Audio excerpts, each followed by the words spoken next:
në fotografin ku shihet Labinoti pranë një burri të moshuar me një buzëqeshje të qetë dhe një lidhje që dallohet edhe pa fjalë, ndodhet gjyshi i tij, njeriu që sot u nda nga jeta dhe la pas një boshllëk të madh në zemrën e Labinotit.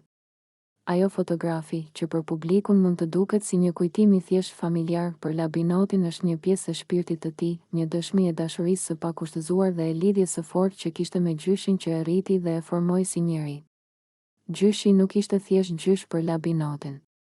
Ai ishte prind, ishte mësues, ishte shok dhe ishte mbështetja më e madhe e jetës së tij. Që i vogël, Labinoti u rrit nën kujdesin dhe dashurinë e gjyshit, i cili i qëndroi pranë në çdo hap, në çdo vështirësi dhe në çdo gëzim.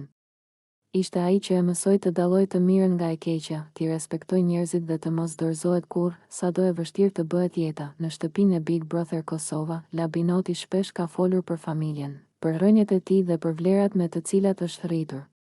Por pas atyre fjalëve gjithmonë fshihej figura e gjyshit. Ai ishte arsyeja pse Labinoti ka një zemër të fortë, por edhe të ndjeshme. Një njeri që di të qëndrojë në këmbë, por edhe të qaj pa turp kur e godet dhimbja. Lajmi për vdekjen e gjyshit erdhi si një goditje e papritur.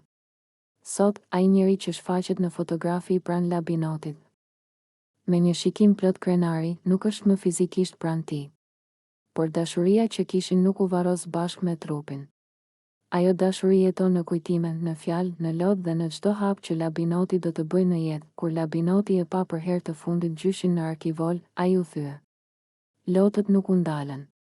Ai qau si fëmijë, sepse përballë tij nuk ishte thjesht humbja e një të moshuari, por ndarja nga njeriu që e kishte rritur, që e kishte mbajtur për dore kur ishte i vogël dhe që i kishte dhënë forcë kur jeta e kishte rrëzuar. Në ato momente, gjithçka që kishte ndërtuar brenda vetes u kthye në lodh. E kam dashur shumë, kishte thënë ai mes dhimbjes. Ai më ka rritur.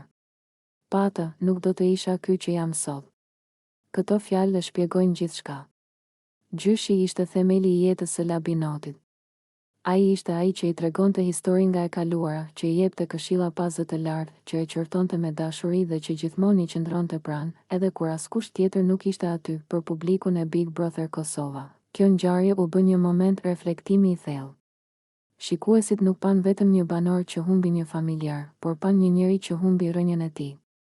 Fotografia e Labinotit me gjyshin u kthye në simbol të kësaj dhimbjeje, një imazh që tregon sa e fortë mund të jetë lidhja mes një nipi dhe një gjyshi. Banorët e shtëpisë e pan Labinotin të ndryshojë. Ai u bë më i heshtur, më reflektues, më i thellë. Çdo herë që përmendej familja, syt i mbusheshin me lodh. Sepse tani, një pjesë e familjes së tij mungonte përgjithmonë, por edhe pse gjyshi i tij nuk është më, ai jeton në çdo vlerë që Labinoti mban brenda vetes. Jeton në mënyrën si ai flet, si sillet, si respekton të tjerët dhe si përballet me dhimbjen. Gjyshi jeton në forcën e tij për të vazhduar përpara, edhe kur zemra i është thyer. Kjo humbje e madhe e tregoi Labinotin jo vetëm si një konkurrent të Big Brother Kosova, por si një njeri me zemër të madhe, me ndjenja të pastra dhe me një histori jete që prek këdo.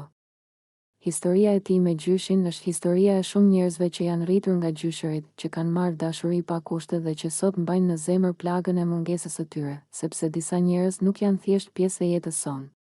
Ata janë vetë jeta jonë. Dhe gjyshi i Labinotit, ai që shihet në atë fotografi, do të mbetet përjetë një pjesë e pandashme e tij, pushofsh në paqe. Dashuria jote vazhdon të jetojë.